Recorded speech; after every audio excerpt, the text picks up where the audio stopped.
용도 변경 보겠습니다. 대수선까지 받고 이제 용도 변경. 우리가 조금 전에 건축원형들을 29가지 분류했고 여기는 각각의 또 수많은 종류가 있기 때문에 뭐 몇백 가지 건축원형도가 있습니다. 그걸 이제 29가지로 이렇게 위형화시킨 거예요.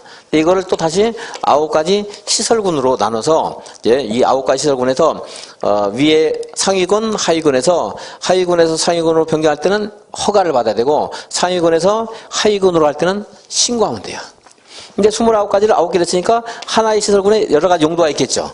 얘네들끼리 바꿀 때는 허가 신고 필요 없이 건축물대장 기재 변경 신청하면 돼요. 그러니까 시청에 가서 이거 이렇게 바꿨는데 이것만 바꿔달라 하면 되고 이제 위에서 아래로 갈 때는 허가권자에게 그러니까 별별 시장 군수구청장에게 신고를 해야 되고 이렇게 위로 갈 때는 나 이렇게 바꿔도 됩니까? 허가를 받아야 돼요.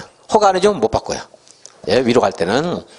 그게 건축물의 용도 변경입니다. 건축 용도 변경은 제일 가운데 영업시설군 하는 게 있어요.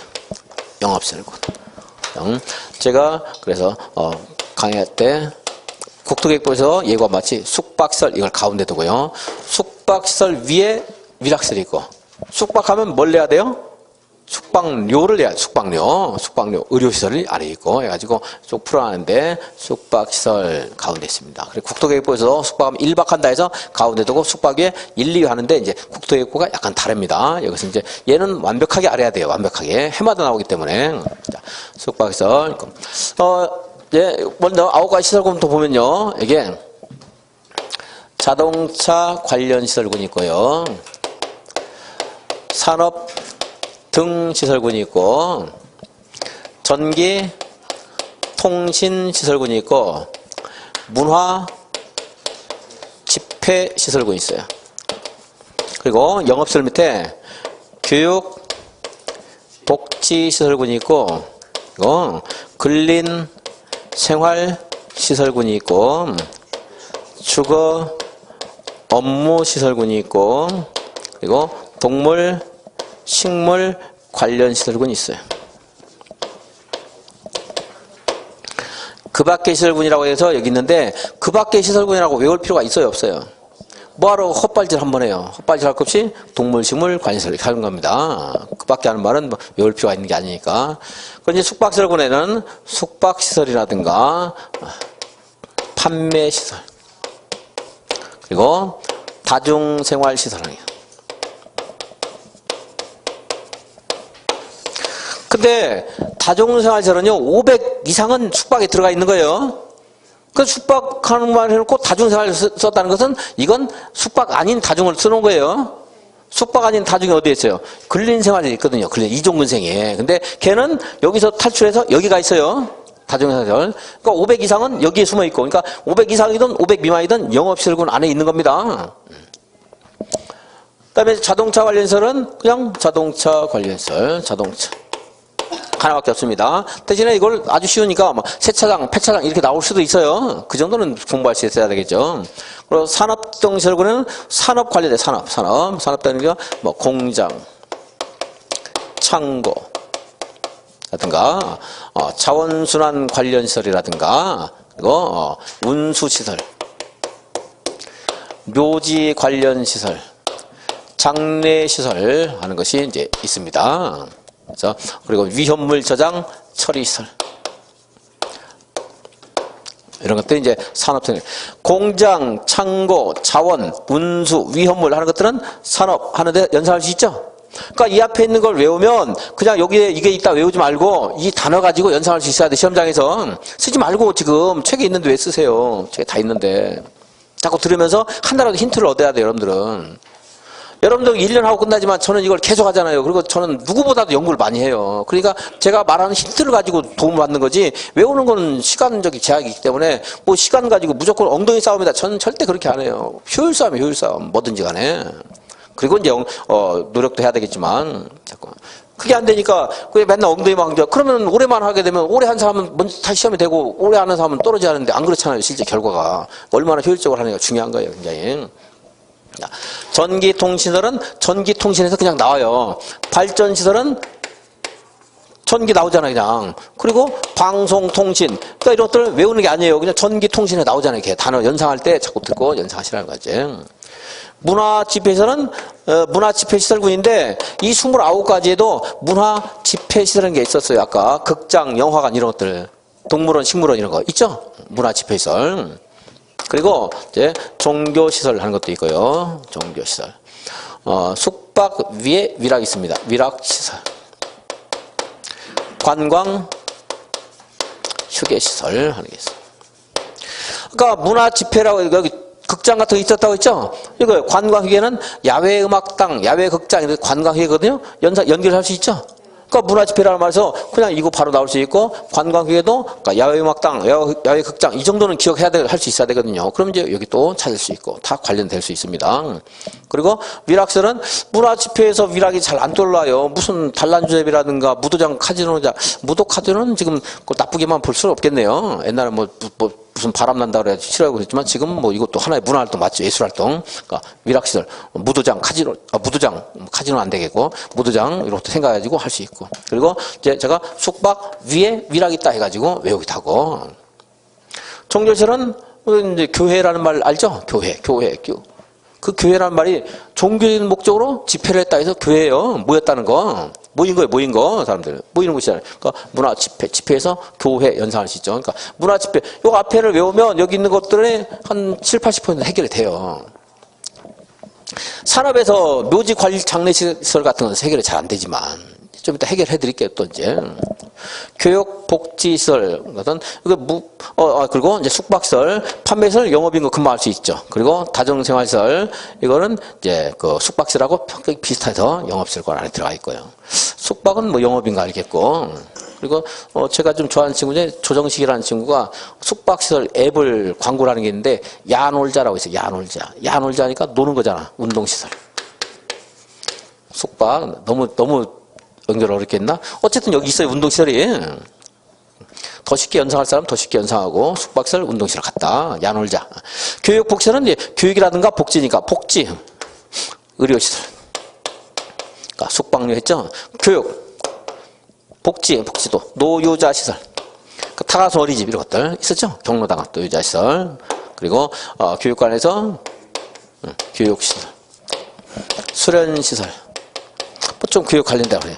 그리고 야영장시설이 새로 생겼어요. 이제 여기에서 사건 사고 너무 발생하다 보니까 규제를 하려고 야영장시설, 수련과 야영장 비슷할 수 있어요. 그래서 근린생활시설은 1종근생, 2종근생. 이렇게만 되면 좋은데 여기다가 서점 같은 거 이렇게 할 수도 있고 아까 나왔잖아요. 서점 같은 거 무슨 정수장, 양수장 이렇게 나올 수 있어요. 극단적으로 이렇게 한다 그러면 거기서 공부한 거 가지고 이제 찾아요. 억지로 외울 게 아니고. 이렇게만 나올 수도 있어요. 그다음에 이제 그리고 아까 옆으로 갈 때는 건축물에 대한 기재 변경이라고 있죠. 그랬잖아요. 근데 또 법이 바뀌어가지고 여기 굉장히 다양한 시설이 있다 보니까 이 중에서도 이제 기재 변경만 가지고 안 되는 것도 생겼는데 그건 당장 안 나올 겁니다. 강의도 안 할 겁니다. 주거 업무시설은 당연히 단독주택, 공동주택 그리고 업무니까 업무시설. 이제 우리가 7번 방의 기적 이런 것들, 교정 업무 이런 것들을 좀 많이 들어봤을 건데요. 여기는 교정 업무 이렇게 그냥 외워버려야 돼요. 교정 업무, 교정시설, 교정 군사시설입니다. 군사는 여기부터 나와요. 교정 군사시설. 그리고 이제 동물식물 관리시설이 있어요. 이렇게 해서 이제 여기 29가지 이런 거. 이거 순서만 가지고서는 잘 안 냅니다. 전에 이것만 가지고 냈어요. 이제 냈는데 다 맞추잖아요. 학생들이 해마다 내다 보니까 여기 있는 걸 이제 내요. 또 있는 거. 그러다가 29회 때는 아주 터무니없이 이상한 문제를 냈는데 어렵게 냈는데 잘하면 좀 답을 찾은 사람은 의외로 쉽게 찾았고 답이 그거에서 해결이 안 된 사람은 아무튼 찾기가 너무 어려웠을 겁니다. 그러니까 서점이 여기 있거든요. 여기에. 근데 병원을 서점으로 바꾼다. 뭐 하면 돼요? 신고하면 되겠 신고사항. 그거 알면 찾을 수 있는 건데, 서점이 여기에 있는가를 모르면 이제 답을 못 찾는 거지. 다른 지문들이 너무 어려워가지고. 여기는 이제 뭐가 나올지 제가 어떻게 할 수가 없어요. 아까 읽어드린 것들이 많이 나오는 것들이 이제 계속 돌아가면서 나올 수가 있고요. 또 여기 있는 것도 뭐가 중요하다 이게 없어요. 다 나와요. 뭐든지 다 나와요. 그러니까 다 외워야 돼, 다. 근데 여러분들이 만약에, 야, 저걸 어떻게 다 외우냐, 그래가지고, 그럼 다 못 외우면, 들은 것 중에서 기억나는 거 가지고 가면 돼요. 다 하는 게 아니고. 여러분 못 외운 거 딱 그게 나오겠습니까? 절대 안 그래요. 그리고, 14번은 그렇다 치더라도, 15번도 그러겠어요? 16번도 그러겠어요? 안 그렇거든요. 그러니까 저 전체적인 평균 수준이 나오니까, 다 못 외우더라도, 이런데 꼭 틀린다고 생각할 필요 없습니다. 그래서, 영 하는 것이 이제 중간인데요. 자, 자산 전문 하면 자동차, 산업, 전기통신, 문화집회 알아야 돼요. 교생, 주동 하면 교육, 복지, 근린생활, 주거업무, 동물식물 알아야 돼요. 그러면서 만약에 교육복지다 그러면 의료시설, 노교수야 이 사람이 강의할 거 아니에요. 노교수야 강의 좀 잘해라 이거요. 이런 것도 이제 할 거고요. 이 앞에부터 외우는 게 문제입니다.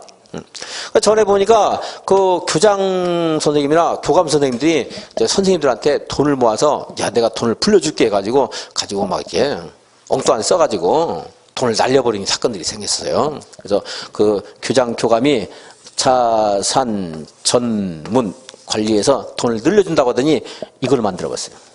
늘려주기는커녕 0 만들었어요. 그래서 자산 전 0이 됐는데, 근데 이제 선생님들은 교장 고감한테 못 달라들어요. 인사고과도 있고 하니까. 그래서 근데 젊은 혈기를 가진 사람들이 있어요. 교생 주동 해서 이 사람들이 항의를 했어요. 이제 선생님도 못 따지거든 분명히. 그 대학생이 그래도 제일 혈기가 왕성하잖아요. 그래서 자산 전문 교감이 교장이 자산 전문해서 0 해줬더니 교생 주동 이제 나왔습니다. 그래서 이렇게 위에 4개 아래 4개 하는 게 더 좋을 거예요. 뭐 앞글자만 따서 외우는 경우도 있고 여러 가지 방법이 있겠지만 이렇게 해서 외우면 돼. 그럼 자는 뭐예요? 자동차, 산은 자산 전문, 산은 산업 등.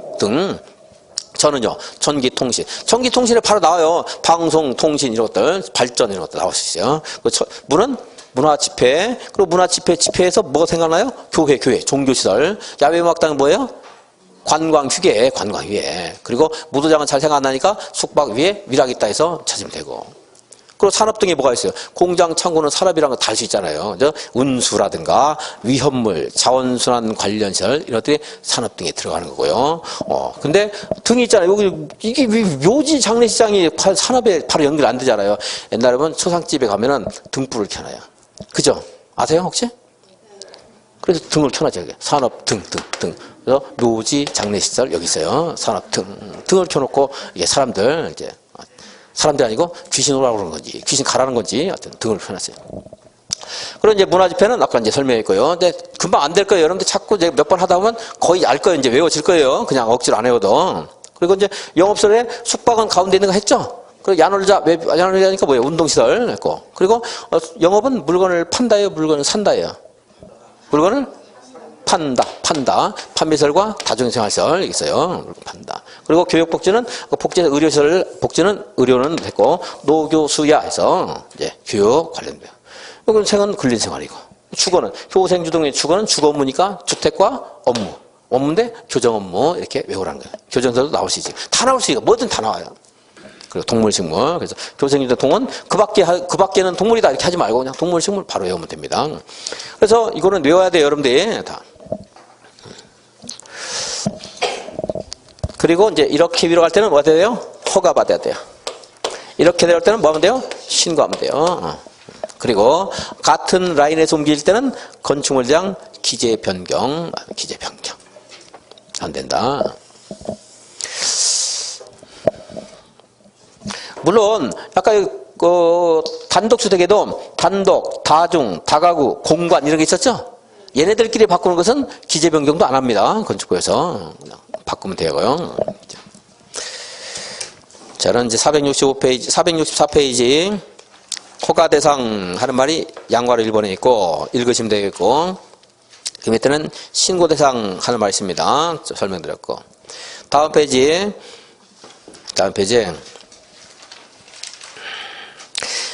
동일 시설군이에요. 같은 라인에 있을 때는 465페이지 맨 위에 같은 시설군 안에서 용도를 변경할 때는 별별시장 군수구청장에게 건축물 대장의 기재 내용을 내가 이렇게 용도를 바꿨으니 바꿔달라 변경을 신청하면 된다. 이렇게 거.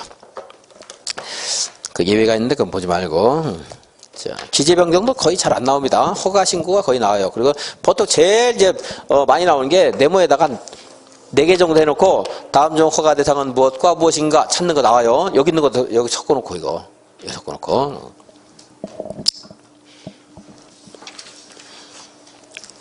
466페이지 중간에 참고하는 말인데 중간에 건축주는 건축물의 용도를 복수로 해서 건축 허가를 받을 수 있고 신고할 수도 있고요. 그리고 용도 변경 허가 신고할 수도 있어요. 그 말은 하나의 건축물을 물론 우리 법에서 요구하는 사항을 다 갖춰서요. 숙박시설이면서 위락시설로 이렇게 허가 받을 수 있다는 거예요. 그러려면 당연히 그건 이제 시험에서 그것까지 안 물어보지만 그러면 숙박시설이 갖춰야 될 그런 구조와 위락을 갖춰야 할 구조를 다 갖춰야 돼요. 그죠? 둘 다 갖춰야 되고 또 이 두 개가 다 가능한 용도 지역 안에서 건축을 해야 되겠죠. 그죠? 그랬을 때는 이제 복수 용도로 건축허가 받을 수 있다는 겁니다. 사람들도 직업이 하나만 있는 게 아니고 옛날에 하나만 있었지만 지금 여러 가지 직업이 있을 수 있잖아요. 그러려면 두 가지 요건, 자격 요건 다 갖춰야 되겠죠? 여러분 중개사도 하고 변호사도 하고 하려면 둘 다 요건 다 갖춰서 할 수 있는 거예요. 그게 건축물도 복수 용도로 허가받을 수 있다 하는 거고. 이제 꽤 의미 있는 지문이다 해가지고 이렇게 받겠다 했는데 어쨌든 이것도 한번 나왔습니다. 그런 말 자체 표현 자체가 가설 건축물 건축할 때 허가받아야 돼요? 신고해야 돼요? 허가 받아야 됩니다. 근데 가설 건축은 요건이 있는데 요건 네모안에 보시면 4층 이상인 경우 안 된다 이 말이에요. 그러니까 몇 층 이하 해야 돼요? 3층 이하 해야 돼요. 3층 이하 이렇게 쓰세요 그냥. 4층 이상인 경우는 안 되는 거예요. 안 되는 건. 그 일본에도 국토계획법 64조 위배되는 경우니까 이거 안 된다 이 말이에요. 그러니까 법을 위반하지 말라는 말이니까 뻔한 말이니까 안 하겠습니다. 3층 이하.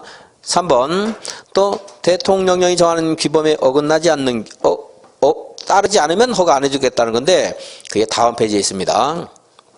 다음 페이지에 뭐 없네? 우리 책에?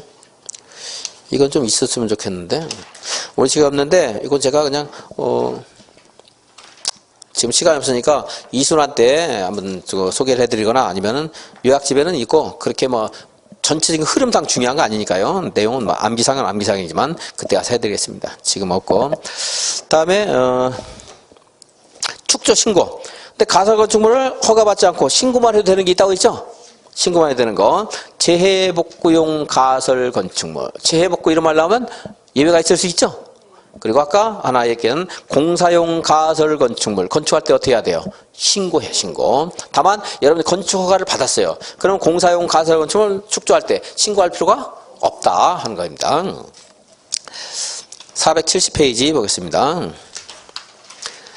자, 건축물을 건축할 때는요 설계를 해야 되잖아요. 근데 그 설계는 건축사가 해야 돼요. 여러분들 마음대로 못해요. 설계를. 물론 아까 문화재 같은 것들은 이제 건축사가 설계하는 게 아니고 특별한 어떤 장인들이 설계할 수 있겠죠. 그런 것들은. 그건 이제 건축법 적용 안 되니까. 다만 건축물 중에서도 규모가 좀 작은 것은 건축사가 설계를 안 해도 되는 것도 있어요. 자, 그러면 허가 대상 건축물이겠어요? 신고 대상 건축물이겠어요?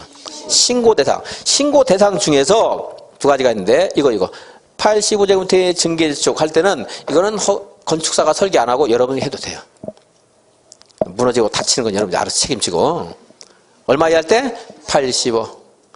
자, 200제곱미터 미만이고 2층 이하인 것은 신고해도 되는 게 있다고 했죠. 두 가지가 있죠. 하나는 건축이고 하나는 대수선. 둘 중에 뭐가 더 경미해요? 대수선. 대수선은 건축가가 설계 안 해도 돼요. 자, 이렇게 자꾸 논리적으로 그냥 읽지 말고 말할 때 들으면서 생각하면서 해야 돼요.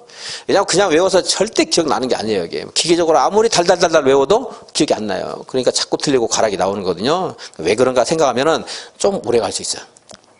사실 제가 겸손하게 좀 오래 가는 거지 굉장히 오래 갈 수 있고 정확하게 기억할 수 있어. 나중에 안 틀릴 수가 있어요. 그것을 명확하게. 여러분들 쉽게 풀었다 하지만 그런 것들이 어려운 거든요. 자꾸 이해를 하니까 쉬운 거예요. 470페이지 맨 위에 건축 허가를 받아야 하거나 대수선 허가를 받거나 대수선 신고를 하거나 이건 이제 쭉 있는 건데 이거 무시해도 됩니다. 건축 신고를 해야 되는 건축물은 또는 주택벌 리모델링 할 때는 누가 설계를 해야 돼요? 건축사가 설계해야 돼요. 근데 건축사가 안 하는 것만 안 하는 거. 1. 바닥 면적 합계 85제곱미터 미만인 증축, 개축, 재축할 때. 연면적 200제곱미터 미만이고 2층 이하인 건축물을 대수선할 때 이때는 건축사가 설계를 안 해도 되고 그 밑에 이제 창고 축사해서 200, 400 있는데 그건 안 보겠습니다. 공장은 빠져 있는데 나중에 이게 단독 문제라면 공장이 답으로 나올 가능성이 높아요. 아까 공장은 500 이하일 때는 신고하면 된다고 했죠? 근데 여기는 공장 500은 건축사가 설계해야 돼요. 그 약간 차이가 있는데 지금 하면 정신없으니까 나중에 모의고사에서나 한번 소개를 하도록 하겠습니다. 476페이지. 자, 건축물을 건축했습니다. 그럼 여러분들 멋대로 사용하는 게 아니고 사용 승인 받아야 돼요. 476페이지. 먼저 첫 번째 줄 건축주. 두 번째 줄 완료. 다섯 번째 줄 허가권자. 자, 이렇게 하면 중간에 다 안 읽어주겠습니다. 건축주가 건축공사를 완료하면 일정한 완료 도서 같은 서류를 첨부해서 허가권자에게 사용 승인을 받아야 됩니다. 중간에 하는 게 아니고 완료하고죠. 중간에 하는 것은 임시사용 승인 제도는 있어요. 임시사용 승인. 다음 페이지 3번. 임시사용 승인 기간 몇 년 이내다? 2년 이내. 규모가 클 때는 연장할 수 있어요, 없어요? 있다. 4년 없어요, 그런 말. 2년 이내로 하고 계속 연장할 수 있어요. 그래서 482페이지 네, 대지 보겠습니다. 482페이지 대지는 이제 도로면보다 낮아서는 아니 된다 하는 말이 있어요. 왜냐하면 도로면보다 낮으면 그 비가 왔을 때 도로에 내리친 비가 거의 대부분 대지에 몰아칠 수 있죠. 그러니까 그러면 안 돼요. 다만 건축물의 성격상 배수에 지장이 없거나 대지가 물이 잘 빠져요. 아니면 건축물의 성격상 뭐 세차장 같은 방습의 필요가 없는 건축물이다. 이럴 때는 도로면보다 낮을 수도 있습니다. 원칙은 낮으면 안 되는 게 원칙. 자, 그 정도 보시고 그 뒤에 있는 뭐 쉬운 것들은 나중에 또 시간 되면 한번 같이 읽겠고. 다음 페이지 대지의 조경이 있어요. 대지 면적이 얼마 이상일 때 200제곱미터 이상 할 때는 대지에 조경을 해야 됩니다. 잘 안 물어봐요. 이제 안 해도 되는 걸 좀 물어봐요. 또 이제 네모에 보시면 자, 녹지 지역에 조경을 하나마나 일 수 있죠?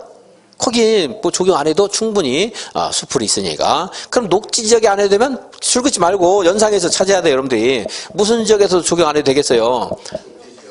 녹지 지역 안 해도 된다고 했으니까 이제 거기 안 해도 되면 다른데 관농자 지역, 관리 지역, 농림 지역, 자연환경 보전 지역도 안 해도 돼요.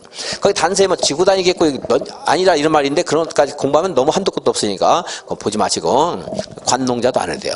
그러니까 녹관농자 조경해요, 안 해요?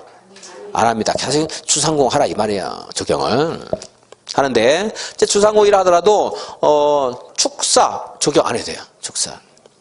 자, 이제 이 조경은 사람들의 어떤 심리 이것과 관련된 것이지 정서 관련된 것이지 동물 좋아하시는 분들은 미안하긴 하지만 동물들 가축들 정서 아니에요. 그러니까 축사는 안 해도 됩니다. 괜히 입맛만 다시고 있어요. 축사에 하면 뜯어먹으려고. 그리고 이제 가설 건축물도 안 해도 돼. 가설 건축물. 자가설면 존치기간이 아까 몇 년 이래 그랬어요? 안 했나? 3년 이래거든요. 3년 이래. 3년 이래. 가설이니까 없어질 거거든요. 나무 자라기 전에 없어질 거예요, 건축물이. 그러니까 합니까, 안 합니까? 안 하죠. 이렇게 면제되니까 또 축가도 불린다 해서 외우기도 하고. 면제됐잖아요. 그러니까 녹관농자, 축가. 적용 안 해도 되죠? 녹관농자. 축사나 가설 건축물 안 해도 된다. 그 이해를 통해서 해야 돼요. 외우는 게 아니고. 어쩔 수 없어. 숫자는 외워야 되거든. 그럼 이제 숫자만 외우세요. 다른 것까지 외우면 부담되니까 이제 숫자. 그러면 여러분 훨씬 홀가분해질 수 있어요. 양을 줄일 수 있다는 거예요. 그럼 이것이 완벽하게 되는 시간이 짧아져요. 단축이 돼요. 그럼 다른 걸 볼 수가 있는 거고 그런 거 이제 이게 나오든 안 나오든 간에 이렇게 줄여야 돼요.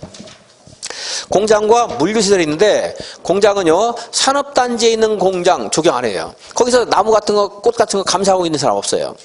산업단지니까. 일 때문에 왔다 갔다 하고 산하 다니고 사람이 다니는 거 없어요. 산업단지는 공장. 그리고 대지 면적이 5,000제곱미터 미만인 공장. 공장도 조경 안 해도 돼요. 그리고 얼마야? 1,500m. 면적 1,500제곱미터 미만인 공장. 이것도 적용 안 해도 돼요. 공장 세 가지. 아까 녹관농자, 축가 이것은 그냥 이해를 통해서 버리고 이제 그리고 알고 나면 그거 보지 말고 얘만 보는 거 얘만. 자, 공장, 산업단지 안 해도 되죠? 그 다음에 대지 면적 얼마 미만일 때? 5,000. 근데 이건 대지 말하는 거고, 이제 연면적, 공장, 대지 상관없이 연면적 얼마 미만일 때? 1500 미만일 때 안 해도 돼요. 그리고 물류시설도 안 해도 되는 게 있는데, 물류시설도 연면적이 얼마 미만일 때 안 해도 돼요. 1500 미만일 때 안 해도 돼요. 다행히 숫자 같죠? 다만, 이제 여기까지 다 맞추니까 또 거기 예외를 또 내요. 물류시설이 주거지역이나 상업지역에 있을 때는 적용을 해야 돼요. 그래서 상업지역에 있는 연면적이 1000제곱미터인 공장, 물류시설 적용합니까? 안 합니까? 상업지역에 있는 1000제곱미터인 물류시설 해야 돼요. 1500 미만은 안 하는데 주거지역 상업지역에서는 해야 돼요. 물류시설. 그래서 그렇게 해가지고 그 숫자 관련되는 거 8번 어디 갔어? 왜 막 뒤죽박죽 있지? 2번, 3번, 4번 그리고 8번 체크하시고 다른 것들은 그냥 이해를 통해서 10번은 보지 마시고 다음에 공개공지는 먼저 사람들이 많이 모이는 그런 건축물을 건축했을 때는 공개공지를 설치하라 이 말이거든요. 공개공지는 누구에나 공개한 것, 누구나 이용할 수 있는 빈 땅을 말하는 거예요. 건축물을 건축하지 말라는 겁니다. 공개공지. 그래서 대상 건축물을 안 보면은 네모 안에 보시면 484페이지에 문화집회시설, 극장 같은 거, 영화관 이런 거 공개공지 설치하라 이거예요. 너 때문에 사람들 많이 모였으니 사람들 쉴 수 있는 공간을 만들어주라 이겁니다. 종교시설, 판매시설, 백화점 같은 거, 운수시설 중 여객용 시설, 업무시설, 숙박시설 이런 것들이 얼마 이상일 때? 5000제곱미터 이상일 때. 근데 얘가 다중이용 건축물하고 비슷하면서 달라요. 거기도 5000 이상이면서 종합병원이 있었고 그리고 숙박시설이 아니고 관광 숙박시설이고 업무시설은 없었는데 그걸 비교하면은요 한도 끝도 없고 정신이 없어서 안 돼요. 얘만 맨날 공부한다 모르겠지만 자 그래서 다중이용 건축물과 좀 비슷한데 다르다. 사람들 좀 많이 모이는 것은 비슷하다. 그러니까 공개공지 설치하라 이 말이에요. 종합병원은 없어요. 왜 이걸 하냐면 종합병원은 다중이용 건축물에 해당되는데 공개공지 의무 대상 건축물 아닙니다. 종합병원 5000제곱미터 할 때 공개공지를 설치해야 한다. 맞아요? 틀려요? 틀렸다는 거. 종합병원. 그리고 다른 것들은 사람 많이 모이는 거 하면서 읽으라는 거예요. 외우려고 하지 말고 억지로. 잘 써먹지도 못해요. 그런 거 외워봐야. 그리고 판매시설은 공개공지 설치하는데 무엇은 제외한다는 말이 있어요.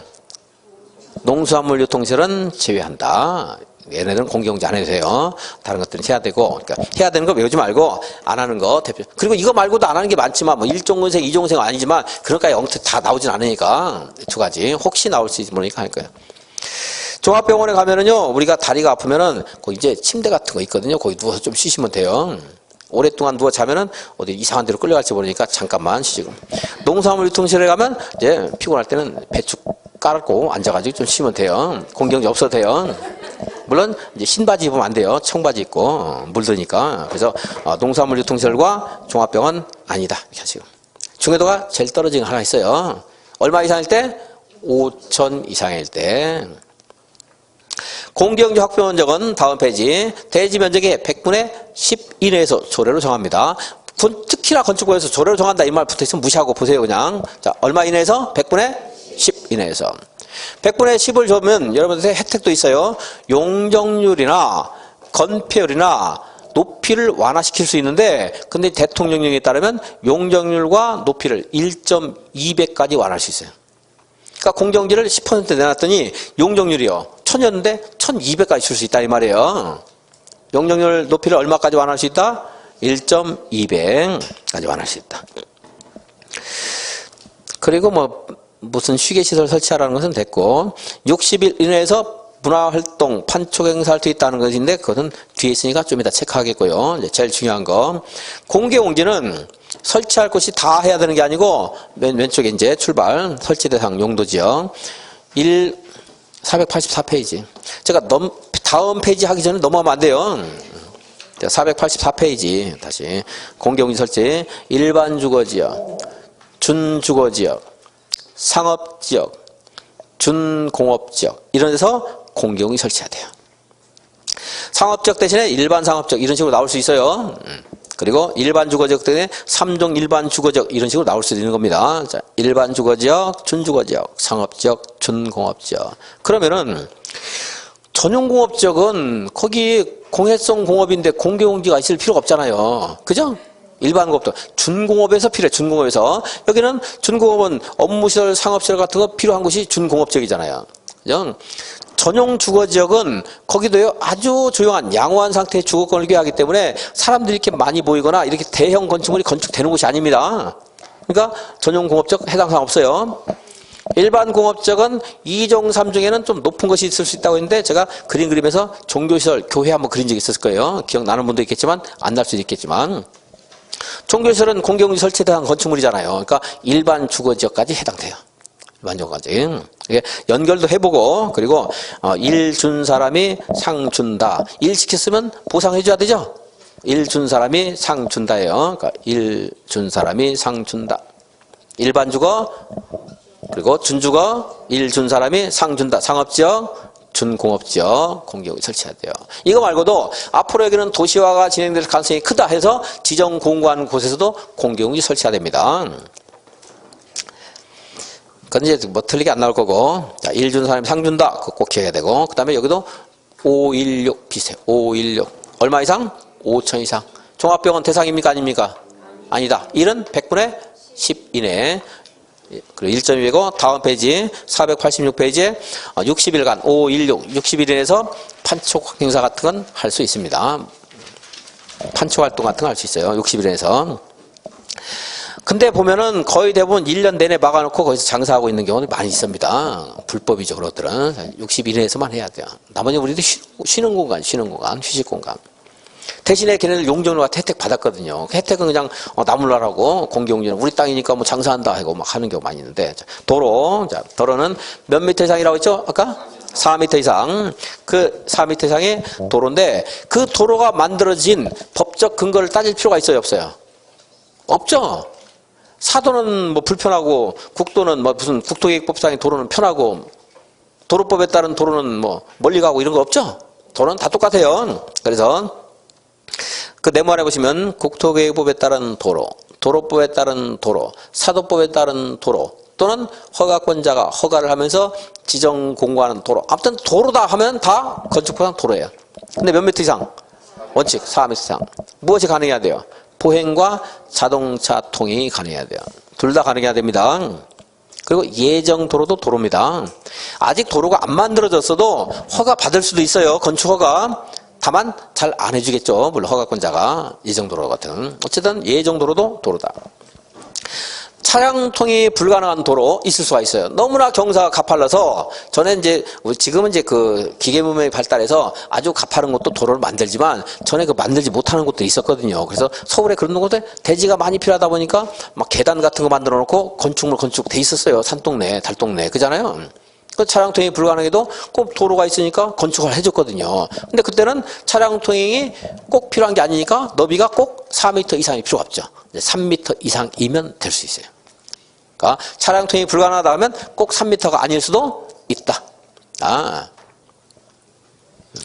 그 밑에 있죠? 차량 통행이 불가능하다 하면 3m일 수도 있고. 끝이 막혀 있어요. 끝이 막혀 있으면 막다른 도로 하는데 그 도로에 끝이 막혀 있는 데까지 거리가 10m 이하다. 그러면은 별로 다니는 사람이 없잖아요. 그러니까 2m. 10m에 35m다. 그럼 3m. 35m가 넘는다. 그럼 소방차도 가야 되니까 6m. 이런 식으로 여러 가지 있습니다. 근데 내가 말을 최종적 결론 내리기 전에 자꾸 쓰면 안 돼요. 제가 2번, 3번 읽는 거 체크하는 거잖아요, 남들이. 2번, 3번 할 때도 가만히 있다가 한 번씩 읽는데 오늘 그 체크하고 있어요. 보고 넘어야지. 이런 숫자 같은 거 못 외워요. 외울 필요가 없어요, 여러분들이. 그러니까 끝이 막혀있는 도로는 꼭 4m가 아니어도 된다. 이 추측을 하면서 자꾸 이해를 해야 기억할 수 있지. 제가 소방차 같은 거 예를 들 때 그런가 보다 하고 넘어가면 돼요. 그거 쓸 필요 없고. 그리고 꼭 필요한 것들은 제가 천천히 설명을 해요. 천천히 여러 가지 방향에서. 이걸 외워야 된다 할 때 삼천국력 이런 것도 외우라고 여러 번 말했잖아요. 그것도 중요하다고 하는 거고 그렇지 않고 넘어가는 것들은 그냥 넘어가면 돼요. 중요도 같은 거 할 때 해야지 강약을 조절해서 공부해야 되지 막연하게 똑같이 하면 안 돼요, 여러분들. 뭐든지 마찬가지잖아요. 막다른 도로는 4m가 아닐 수 있고 차량 통행이 불가능할 때도 4m가 아닐 수도 있다. 하시고, 다음에 도로의 지정. 이렇게 도로법 등에 의해서 본래부터 도로의 목적으로 만들어진 곳이 있는가 하면, 예, 여기에, 아까 여기도 건축 허가를 받았잖아요, 이 사람이. 그죠? 도로가 없잖아, 지금 양쪽으로, 위아래로. 그죠?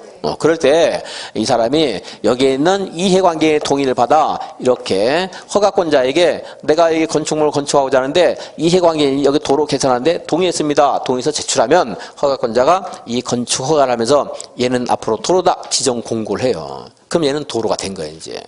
땅 주인이 여기 막으면 돼요, 안 돼요? 안 돼요. 그건 교통방해죄 성립해요.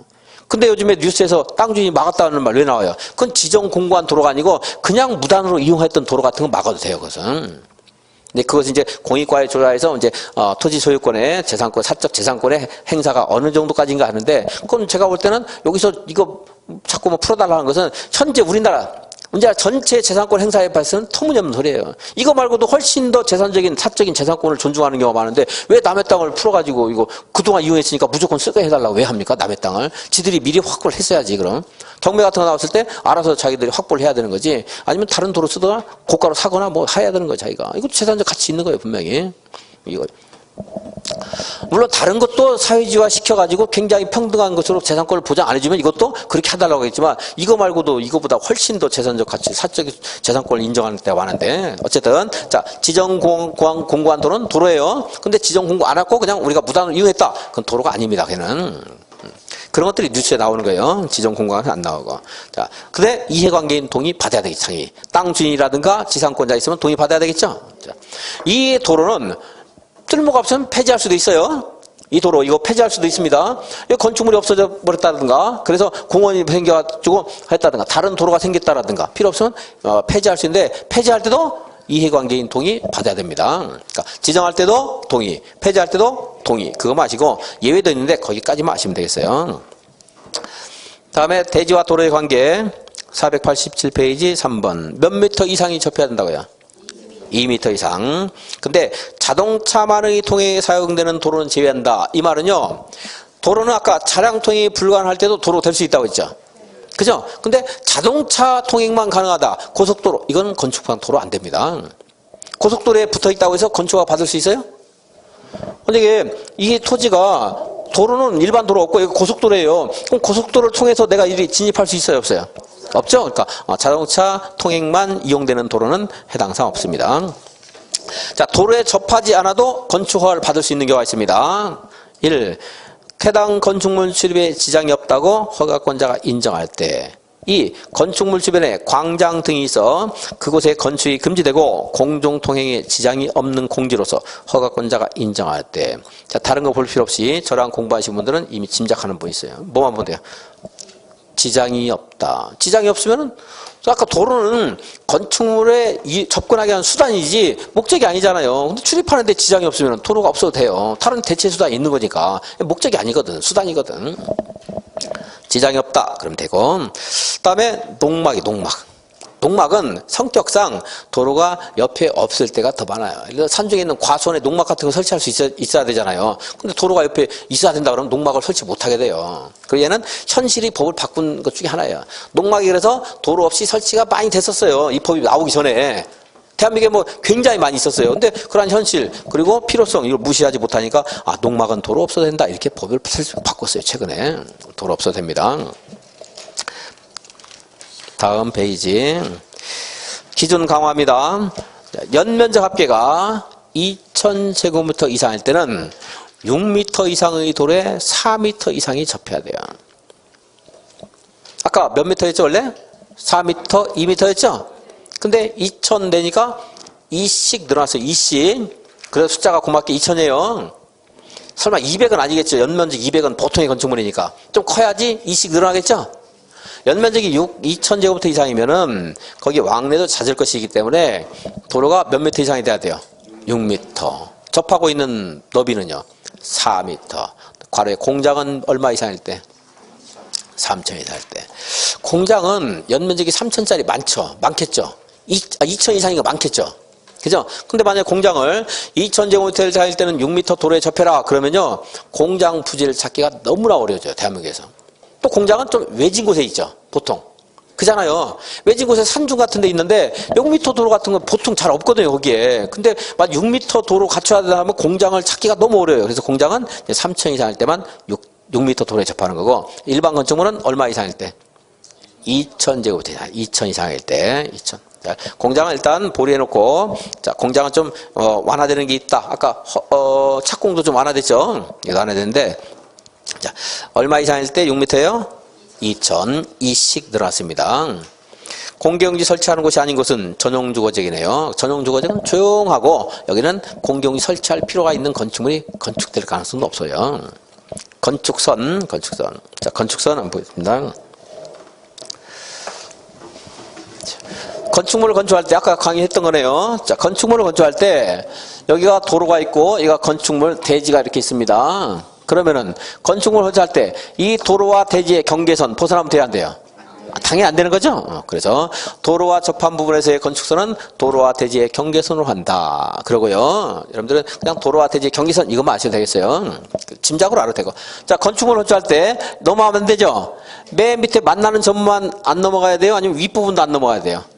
윗부분도 안 넘어가야 되죠. 그래서 건축물은 건축선의 수직면을 넘어서는 구조로 하여서는 아니 된다. 이렇게 말해요. 다만 지표면 아래서는 넘어서도 돼요.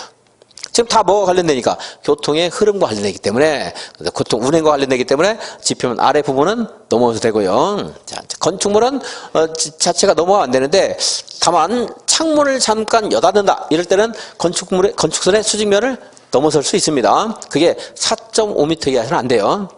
4.5m 이하에서 창문을 열었는데 도로를 침범한다 하게 되면 차하고 부딪힐 수 있잖아요. 그죠? 그래서 몇 미터 이하에서는 안 된다고요?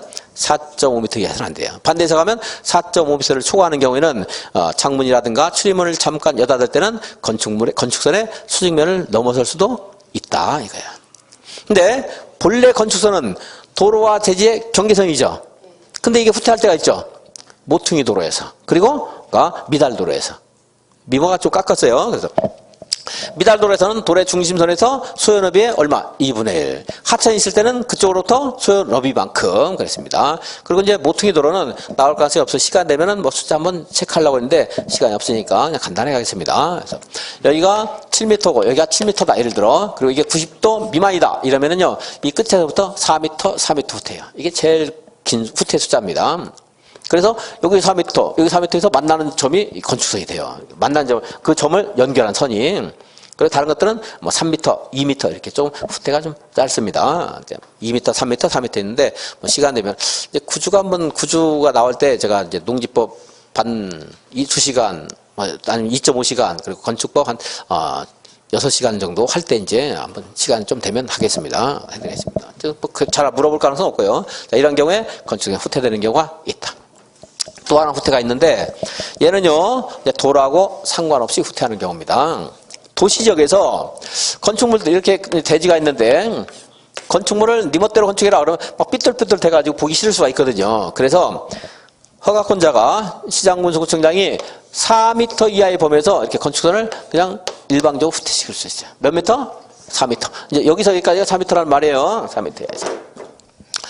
여기는 이것은 미달도로 모퉁이도로는 도로가 부족해서 후퇴시킨 거지만 여기서는 도로가 부족해서가 아니고요. 이제 건축물의 외관을 정비하기 위해서 후퇴시킨 거예요. 따라서 이 부분은 대지 면적에 제외되는 거 아닙니다. 대지 면적이 포함되는 거예요. 그냥 여러분 마당이에요. 여기는 마당이 아니고 도로가 되는 거고, 여기도 도로가 되는 거고, 여기는 뭐예요? 도로가 되는 게 아니고 그냥 건축물만 안쪽으로 좀 딱 밀어가지고 반듯하게 좀 정비해 주세요 하는 말이에요. 뭐 주차장 마당이 되는 겁니다. 그래서 건축선을 지정 건축선하는 게 있는데 몇 미터까지 후퇴시킬 수가 있어요?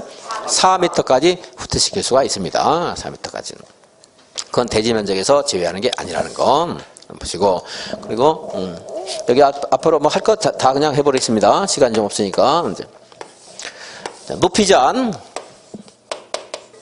높이자인데 가로 구역별 건축물의 높이자라는 게 있어요. 이게 도로라고 한다 그러면 도로로 둘러싸이는 일단의 구역을 가로구역 합니다. 가로구역. 이 가로구역에서 건축물의 높이를 제한할 수가 있어요.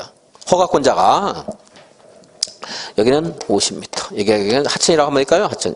한강이면 50m, 너는 70m, 90m, 100m 이렇게 높이를 가로구역별로 규제할 수가 있어요. 가로구별 건축물 높이자인데 허가권자니까 별별 시장, 군수, 구청장, 특별시장, 광역시장도 할 수 있는데 이건 따로 할게요. 이거 헷갈리니까 이렇게 할게요. 별별 시장, 군수, 구청장 할 수 있고, 근데 이게 만약에 특별시나 광역시다. 그러면 만약에 여기가 성동구, 여기가 광진구 그래봐요. 그럼 성동구 구청장이 너무나 건축물의 높이자를 완화시켜버리면 광진구는 그 조망권이 침해될 수 있죠. 그래서 특별시와 광역시들은 특별시장, 광역시장이 조례로서 건축물의 높이를 따로 정할 수도 있어요. 구청장이 원래 해도 되는데 서울과 부산에서는 특별시장, 광역시장이 할 수 있어요. 그래서 한강 주변에 이게 건축물 높이를 또 서울시장이 실제로 서울시 조례로 규제를 하고 있어요, 지금. 안 그러면은 여기 있는 자치단체가 지들 멋대로 너무나 높이해서 다른 그런 조망권이라든가 어떤 그 건축물의 무슨 용적률이라든가 이런 문제 될 수 있으니까 이제 규제를 하고 있습니다. 특별시, 광역시. 이 특별시장, 광역시에 나서는 것이 아까 여기도 나왔지만 허가권에서도 이렇게 규제한 취지하고 서로 일맥상통하는 거죠. 서로 지리적으로 밀접하게 관련이 있으니까 이렇게 규제를 하는 거잖아요. 특별시장, 광역시장이. 그리고 높이자는 가로 구역별 높이제한 하는 게 있고, 이 사람이 할 수 있다는 거 하나. 두 번째는 같은 가로 구역에서도 단독주택은 20m, 공동주택은 40m 에서 달리할 수도 있습니다. 건축물 용도에 따라서 높이를 달리할 수도 있고요. 두 가지.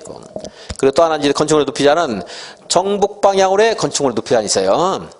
북쪽 방향으로 건축물을 이 안에서 이게 하나 대지라고 한다 그러면 건축물 건축할 때 내 마음대로 한다 그러면 이 하얀 선 안에서만 하면 되잖아요. 근데 이거 북쪽에 바짝 붙여 지으면 북쪽에 있는 대지 소유자가 그늘이 져서 해를 쬐을 수 있는 시간적 제한이 있죠.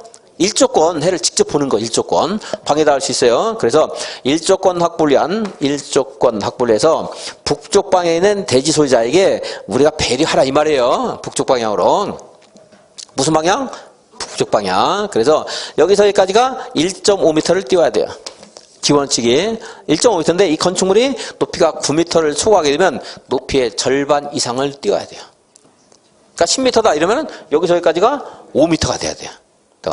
그래서 옆으로 본다 그러면 이제 북쪽이고요. 이게 남쪽이라 그러면 본래는 얼마 띄우면 돼? 1.5m를 띄우면 되는데 얘가 이렇게 10m가 9m가 되는 순간 높이의 절반 이상. 4.5m. 그러면은 높아질수록 이렇게 가야 돼요. 만약에 법을 그대로 지켜서 최대한 쓴다 그러면 높이를. 물론 이제 이렇게 뭐 굳이 하는 경우도 있고 이렇게 안 하고 이 안에서만 이렇게 하면 사용하면 되겠죠. 이렇게 할 수 있어요. 그래서 건축물이 이렇게 부분에 따라 층수가 다를 수 있죠. 그때는 무엇을 층수로 봐요? 가장 많은 층수를 층수로 본다. 그랬었죠. 이런 경우도 있을 수 있고 그렇습니다. 이게 정북 방향이에요. 근데 상식적으로 남쪽으로 붙여도 되는 것들이 있는데 그것은 뭐 상식적인 것이고 2순환 때, 3순환 때나 시간 될 때 한번 설명하면 여러분 충분히 알 수 있는 거니까 그때 하겠고. 또 하나 높이제한. 얘는 그런데요. 일조권 확보한 높이제한은 해를 보는 것, 이거 인간의 권리. 경제적인 것에는 적용 안 돼요. 전용 주거지역. 일반 주거지역만 적용돼요. 경제적 용법이 적용되는 상업과 관련된 데는 적용 안 돼요. 공업 관련되면 적용 안 돼요. 자, 어디만 돼요? 인간적인 권리니까 전용주거, 일반주거. 그래서 준주거 또는 상업지역, 공업지역 이런 데 적용돼야 안 돼요. 안 된다. 여기서만 적용돼요. 전용주거, 일반주거에서만. 다음에 이제 높이자니 하나 더 채광권 확보를 위한 높이자 있어요. 일조권이고 또 하나 뭐죠? 채광.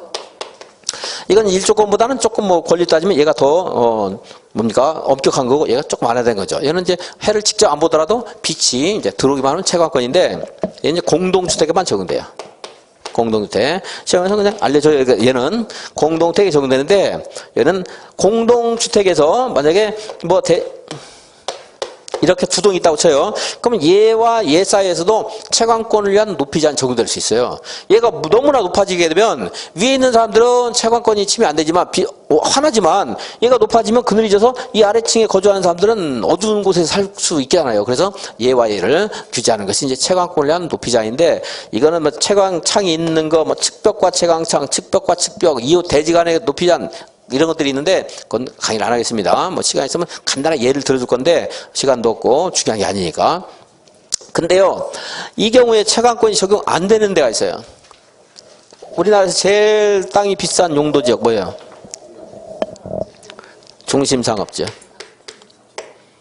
그 다음에 어디? 일반 상업지역. 여기서는 적용이 안 돼요. 여기서 만약에 이걸 적용하게 되면 아파트 안 지어요. 경제성이 없거든. 타산이 없어요. 근데 이런 곳에서 이제 아파트 지을 수 있도록 해서 도심 공동화를 억제하기 위해서 지을 수 있도록 했는데 이거 만약에 높이 제한 적용되다 하면 이걸 지을 수가 없습니다. 그래서 어디 적용 안 돼요? 중심상업, 일반상업 적용 안 된다. 그래서 자 여기 가로구역에서는 특별시장이 따로 할 수 있다는 것과 같은 구역에서도 높이를 달리할 수 있다는 거 기억하셔야 되고 여기서는 제일 중요한 전용주거, 일반주거에서만 적용된다는 거. 아까 1.5m 이런 거 몰라도 돼요. 다 까먹어도 돼요. 그리고 북쪽 방향으로 높이 제한을 적용하지 않는 거 있는데 그것은 나중에 강의하면 뭐 충분히 여러분들 알아낼 수 있게 제가 설명을 할 겁니다. 이해할 수 있을 거예요. 그리고 이 채광 확보를 한 공동택에 적용되지 않는 곳이 있어요. 어디요? 중심상업, 일반. 이건 안 되는 거 중심 1번. 중1 빼버려요. 중1 뺐어요. 왜 뺐는지는 개별적으로 판단하세요. 미워서 뺐는지 이뻐서 뺐는지. 그리고 이제 여기는 전용주거, 일반주거만 들어가는 거고 중1을 빼고요. 그래서 높이 제한까지 했습니다. 한번 체크해보죠. 488페이지 맨 밑에 도로와 접한 부분 대지와 도로의 경계선이 건축선이다. 뭐 안 나와요 시험에서. 너무 기본이니까. 489페이지 소요롭에 미달된다 할 때 그때는 미달될 때는 중심선으로부터 소요롭의 2분의 1 수평거리만큼 물러난 선이 건축선이다.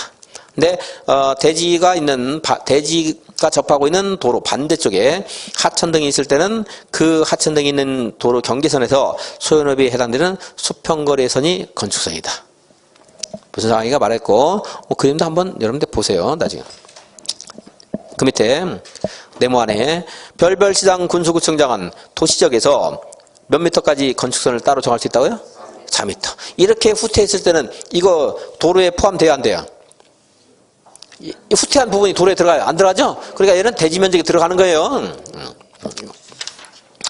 490페이지 도로 모퉁이 미달도로 모퉁이 도로 8m 미만인 도로 모퉁이에서 위치한 대지에 도로 모퉁이 부분의 건축선 1.5 깎일 수 있다고 했죠? 그 네모를 보시면 4m, 3m, 2m 이런 게 있죠? 딱 구별해서 공부하려고 하지 마세요. 분석하지 마세요. 괜히 짜증만 쌓이니까 그냥 이런 게 있구나. 자 3번 그 다음 페이지 3번 건축선 건축물과 담장은 건축선의 수직면을 넘어서는 아니 된다. 지표 아래 부분은요 넘어도 된다. 예. 몇 미터 이하에서는 창문을 여닫을 때 밖으로 나가면 안 돼요? 4.5m. 밖이라는 건 건축선. 우리 집 뭐 대지 안쪽이라면 밖으로 나가서 당연히 밖으로 나갈 수 있고 자 건축선을 넘어 안 됩니다. 492페이지 그게 건축물에 뭐 이렇게 그냥 단편적으로 외워야 될 것들은 오늘 좀 생략하겠습니다. 시간이 없으니까. 그래서 그냥 읽고 넘어가는 게 아니고 가급적 같이 외울 수 있도록 자꾸 해야 되니까 시간이 좀 많이 걸리네요. 이건 이제 이순환 하겠고.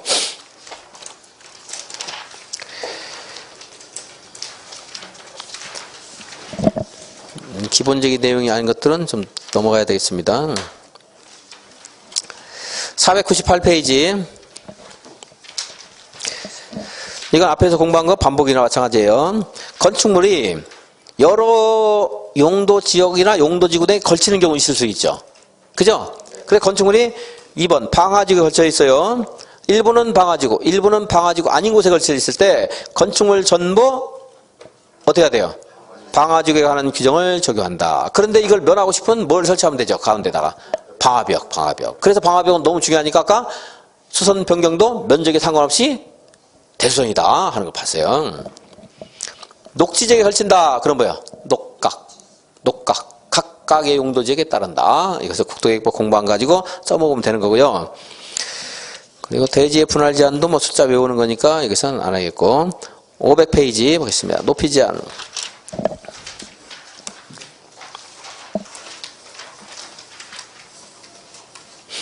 높이 제한, 가로구역별 높이 제한. 허가권자는 가로구역을 단위로 대통령령이 정하는 바에 따라 건축물의 높이를 지정 공고할 수 있다. 다음 페이지 4번에 보시면 양괄호. 허가권자는 같은 가로구역에서도 그게 단독주택이냐, 공동주택이냐, 백화점이냐 하는 것에 따라 높이를 다르게 할 수도 있다. 양괄호 5번. 특별시나 광역시는 구청장이 정한 가로구역을 조례로서 따로 정할 수도 있어요. 특별시장, 광역시장이 따로 할 수 있다. 1조 확보를 위한 건축물의 높이 제한 어디에서만 적용돼요? 전용주거, 일반주거. 무슨 방향으로? 원칙. 정북 방향. 그 밑에 있는 숫자 같은 것들은 뭐 중요한 게 아니니까 이순환 때 한번 시간 되는 대로 한번 읽어보겠습니다. 다음에 이제 공동택 502페이지 공동택의 경우에 채광 확보를 위한 높이 제한이 있는데 적용 안 되는 곳이 있다고 했죠? 누구? 그래서 중1 뺐죠. 중심상업, 일반상업, 중1 뺐습니다. 중1 뺐고.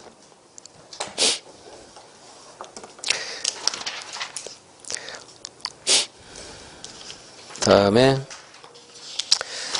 좀 단편적인 것들이 남았는데 오늘 용어 정도만 하게 되고 마치겠습니다. 508페이지 보시면 508페이지 특별건축구역 하는 말 있죠?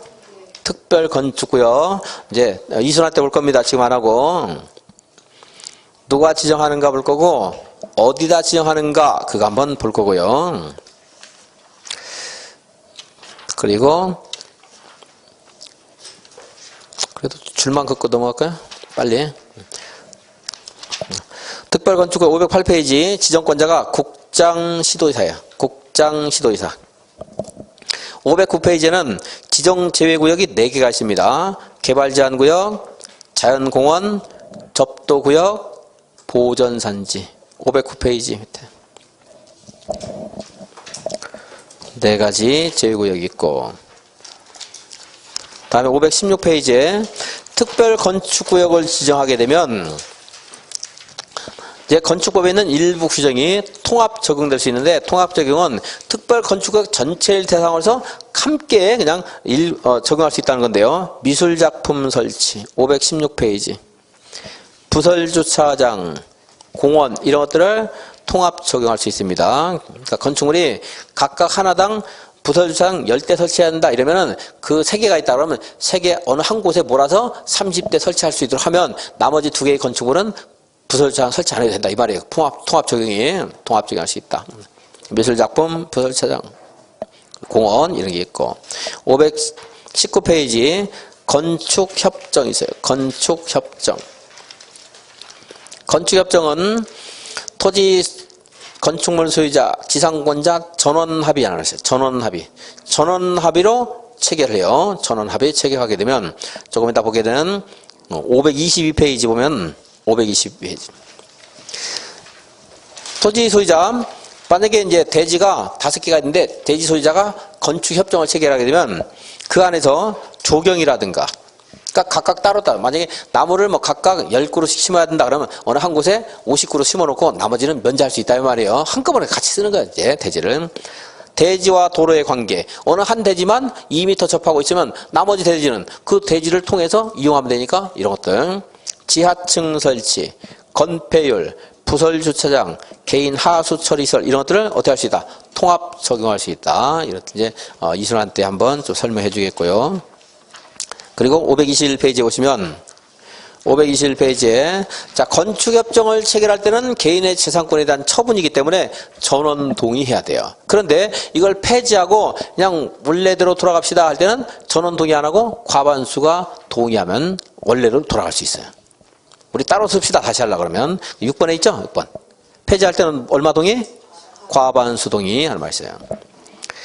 그래서 통합 적용하는 거 한번 체크했고 524페이지 결합건축은 제가 사실은 재작년부터 굉장히 강조를 했습니다. 그래서 이제 나올 때가 됐다 했는데 작년에 나왔습니다. 그래서 이게 올해 또 나올 가능성도 좀 있고요.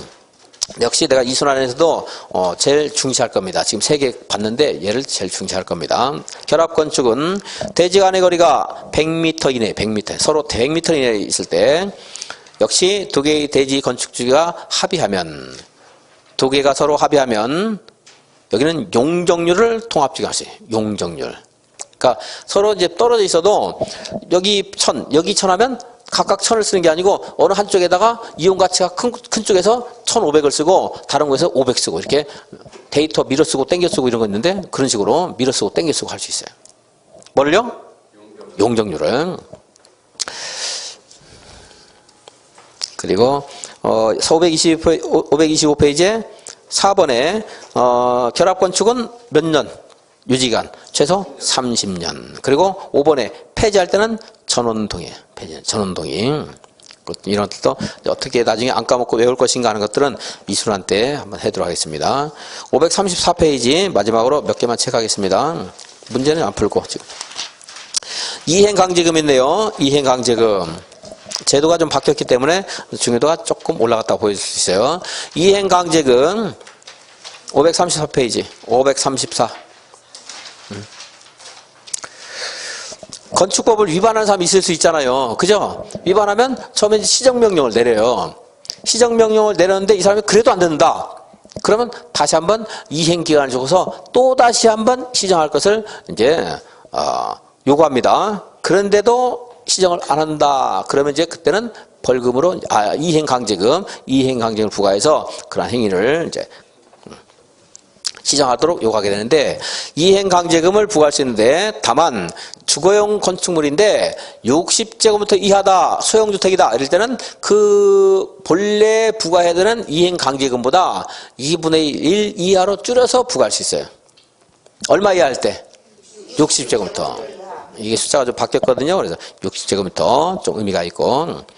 그리고 그 밑에 맨 밑에 보시면 이행강제금의 부과는요, 요건 공식 물론 원래도 몰라도 되는데 지금 시간 없으니까 그냥 이 숫자만 체크하겠습니다. 허가를 받지 않은 사람이 제일 나빠요. 그래서 일정한 그런 기준에 100분의 100을 곱해서 이행강제금을 부과할 수 있어요. 100분의 100. 뭐 할 때? 무허가. 여기서만 봤을 때. 이거 말고도 여러 가지가 있는데 여기서만 봤을 때. 그리고 미신고는 제일 약해요. 여기서만 봤을 때. 다른 행위 말고요. 미신고는 100분의 70. 그리고 그 다음에 이제 용적률이 좀 더 나쁘고 건폐율이 좀 덜합니다. 그러니까 아래부터 보면 70, 80, 90, 100인데 미신고가 70이에요. 무허가가 100이에요. 그리고 건폐율 위반하면 100분의 80. 용적률은 100분의 90. 7, 8, 9, 10 이렇게 됩니다. 다음에 이행강제금 가중적용이 있는데 그 다음에 양과로 이번에 가중적용은 영리목적일 때는 이행강제금을 100분의 100 범위에서 가중적용할 수 있어요. 가중치도 조금 강화됐는데 100분의 B까지. 그리고 그 밑에 부과 횟수 보시면 1년에 양과로 5번 1년에 2회까지 부과할 수 있어요. 1년에. 건축법을 위반해서 얻어지는 이익이 굉장히 크거든요. 그래서 이거 2번 부과해도 그냥 계속 시정 안 하고 거기서 이제 장사 같은 거 하는 사람이 있어요. 그래서 1년에 2회까지 부과할 수 있고, 그런데 이행을 하면 더 이상 부과하면 안 되죠. 즉시 부과를 징수하는데 이미 부과한 거 징수합니까? 면제줍니까? 징수해야 됩니다. 그래서 이행할 때까지 계속 부과하는데요. 부과를 하게 되면 더 이상 징수는 부과는 안 하지만 이미 부과한 것은 징수를 해야 돼요. 한 문제 봤으니까 이거 어떻게 나오는가 한 3분만 체크하고 마치겠습니다. 537페이지. 공부한 것들이에요. 이제. 이런 식으로 나올 거다. 그러니까 근데 여기서 전혀 예외적으로 공부 안 한 거 예상하지 못한 거 나오면 뭐 그대로 푸는 거고 다른 데 맞추면 돼요. 자, 용어정에 틀린 것은 내력벽 수선하더라도 수선되는 면적이 30 미만이면 대수선에 포함되지 않는다. 맞아요, 틀려요? 맞죠? 30 이상 수선해야 대수선이라고 했잖아요. 지하의 공작물은 건축물이 아니다. 맞아요, 틀려요? 지하에도 건축물이 있다고 했잖아, 아까. 그죠? 지하상가 이런 거. 지하의 공작물이나 고가의 공작물에 설치하는 점포, 차고, 창고 이런 건축물 되고. 틀렸고. 구조계산서, 시방서는 설계도서고. 막다른 도로의 구조와 너비는 막다른 도로가 도로에 해당되는지 여부를 판단하는 기준이 된다. 그러니까 막다른 도로가 길이가 얼마나 깊은가, 너비가 얼마인가 이에 따라서 도로인가 아닌가 평가될 수 있죠. 고층 건축물은 30층 이상이거나 120m 이상인 건축물. 이제 용어 같은 것들을 막 섞어낼 수도 있고, 그냥 대수선만 가지고 물어볼 수도 있고, 이렇게 여러 가지 용어를 물어볼 수 있고 막 그렇습니다. 건축에 해당되는 것을 모두 고른 것은 나대지의 건축물을 축조했어요. 뭐요? 신축. 5층 건축물을 7층으로 했어요. 증축. 태풍으로 멸시됐는데 종전 근무에서 축조했어요. 재축. 주요 구조물을 해체하지 않고 옆으로 5m 옮겼어요. 이전. 전부 건축이네요. 뭐 이런 식으로 나올 수 있고. 3번. 주요 구조부가 해당되는 거 그랬네요. 최하층 바닥. 주요 구조부 이다 아니다? 아니다. 작은 보. 차양. 지붕틀. 시죠. 옥외 계단. 아니죠. 건축허가 제한에 관한 설명을 틀린 것은 국방부 장관이 필요하다고 인정해서 요청하면 국장이 허가를 제한할 수 있고, 장관들이 요청하는 거지 교육감이 하는 거 없어요. 교육부 장관이 할 수 있지만 교육감은 아닙니다. 그러니까 2번이 틀렸고, 약간 뭐 보통의 출제 방식은 아니었는데 이렇게 뭐 이상한 사람 들어가면 이상한 말 내기도 해요. 특별시장은 허가를 제한할 수 있죠. 구청장 허가 제한할 수 있고. 자, 제한할 때 몇 년 제한할 수 있어요? 2년. 몇 년 제한할 수 있어요? 1년. 도의사가 제한하면 보고를 해야 되고, 보고했을 때 지나치면 국장이 해제를 명할 수 있다. 그러니까 다른 건 다 받고 2번 틀렸고. 5번 층수 산정, 면적 승수, 옳은 것을 모두 고른 것은 공동주택의 지상에 설치하는 전기실, 기계실 또는 무슨 생활 폐기물 보관함 시설 면적 이런 거 바닥에 들어가야 안 들어가요? 안 들어가잖아요. 일부러 쭉 같이 읽은 것은 일상적인 용법에 해당되는 게 아니다. 이런 것들 연상하시라는 거예요. 자꾸 그냥 하나하나 외우려 하지 말고. 용적률 산정할 때 건축물의 부속 용도로 사용하는 지상에 있는 주차용으로 쓰는 면적, 연면적에 포함돼야 안 돼요? 안 되죠? 그러니까 포함된다는 게 틀렸죠? 가장 많은 층수가 층수다. 맞고, 그래서 니은 틀렸고, 리얼도 틀렸는데, 리얼은 사용 승인 후 15년 이상 된 건축물을 리모델링 하는 경우에 열 손실 방지를 위해서 외벽에 부과하여 마감 자재를 설치했다. 그럼 외벽에, 이제 뭡니까? 바닥 면적할 때 구획이 중심선을 가지고 따지게 되는데, 마감 자재를 붙이면은 중심선이 밖으로 벗어나겠죠. 넓이가 더 커지겠죠. 근데 마감 자재까지 이걸 붙인 거를 바닥 면적에 포함해서 용적으로 까먹으면 안 될 거 아니겠어요. 그죠? 이건 보온재 같은 거 붙인 거니까 이런 것들은 안 들어갑니다. 이제 안 읽었는데, 그래서 답은 이제 기억과 티그 이렇게 돼요. 이제. 건폐율 용적률 옳은 것은 건폐율은 대지 면적에 대한 건축물의 무슨 면적이에요? 건대인데? 건대? 건대. 대지 면적에 대한 건축 면적의 비율 틀렸죠. 바닥 면적의 비율이 아니고 건축 면적, 바닥 면적은 다른 거거든요. 용적률을 산정할 때 연면적에는 지상층의 면적은 포함되지, 지하층의 면적은 포함되지 않는다. 맞아요, 틀려요? 맞아요. 1번 좀 헷갈려도 2번에 찾았겠네요, 여러분들. 국토계획법에서 건폐율, 용적률 정하고 있죠? 이제 그걸 적용하는 건데, 건축법에서 그것을 강화할 수도 있고 완화할 수도 있습니다. 하나의 대지에 건축물이 둘 이상 있다. 용적률을 제한할 때는 각각 적용하는 게 아니고 당연히 합해서 크게 하나 짓던 작게 여러 개 짓던 하나의 대지 안에서는 그냥 하나의 건축물로 평가하면 돼요. 그러니까 여러 동이 있을 때는 그거 다 합해서 이제 평가하는 거고요. 건폐율, 용적률 다 마찬가지죠. 도시적에 건축물이 있는 경우에 대지를 분할하는 경우에 건폐율 기준에 못 미치게 분할하는 것도 가능하다. 뭐 도시든 아니든 간에 건폐율 위반하는 거 안 돼요. 건폐율 위반한 거다는 무슨 말이냐면 간단해. 이렇게 대지가 있는데 현재 이렇게 건축물 건축했어요. 위반이 아닌데 이걸 대지를 이렇게 자르면은 대지가 좁아져서 건폐율 위반할 수 있잖아요. 이거 이렇게 분할하면 돼야 안 돼요. 당연히 안 되죠. 가능하다 그러면 이렇게 처음에 쳐놓고 딱 해가지고 이렇게 잘라고 여기 해놓고 또 잘라서 해놓고 해가지고 꽉꽉 채워버리게 안 되죠.